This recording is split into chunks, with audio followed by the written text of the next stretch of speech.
तो ईरान के तेवर बेहद आक्रामक। इसराइल के अलावा दूसरे अरब देशों पर भी मिसाइल हमले किए जा रहे हैं।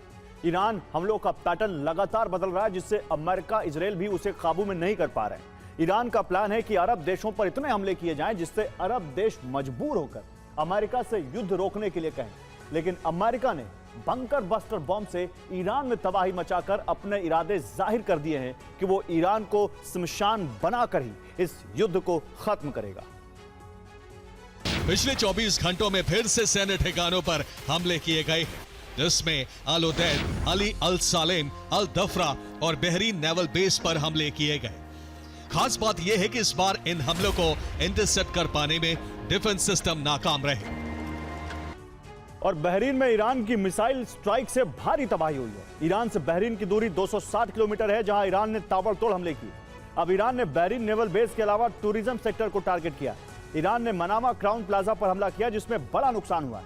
ईरान ने बंदर अब्बास पोर्ट से ड्रोन मिसाइल हमला किया। इस हमले में होटल की 2 इमारतों को नुकसान पहुंचा है। हमले से होटल की 3री मंजिल पर आग लग गई। इस दौरान इमारत का एक हिस्सा स्विमिंग पूल में गिर गया। हमलों के बाद होटल की अगले 2 महीने की बुकिंग कैंसिल हो गई है। इमारत का हिस्सा देखिए स्विमिंग पूल में गिरा और उसके बाद अगले 2 महीने की बुकिंग कैंसिल हो गई इस होटल की। इन हमलों में टूरिज्म सेक्टर को बहुत बड़ा नुकसान होने का अंदेशा है। हमारे टारगेट पर अमेरिका के सैन्य ठिकाने हैं। हम दूसरी जगहों पर हमले नहीं कर रहे हैं। हमारी युद्ध नीति अमेरिका से अलग है। हम जनता को नुकसान नहीं पहुंचाएंगे, जबकि अमेरिका ऐसा कर रहा है। और ईरान के हमले इतने विध्वंसक हैं जिन्हें थाड डिफेंस सिस्टम भी नहीं रोक पा रहा है। ईरान की मिसाइलें ड्रोन डिफेंस सिस्टम को चकमा दे रही हैं। ड्रोन से डिफेंस सिस्टम को कंफ्यूज किया जाता है, फिर थाड का रडार नष्ट कर दिया जाता है।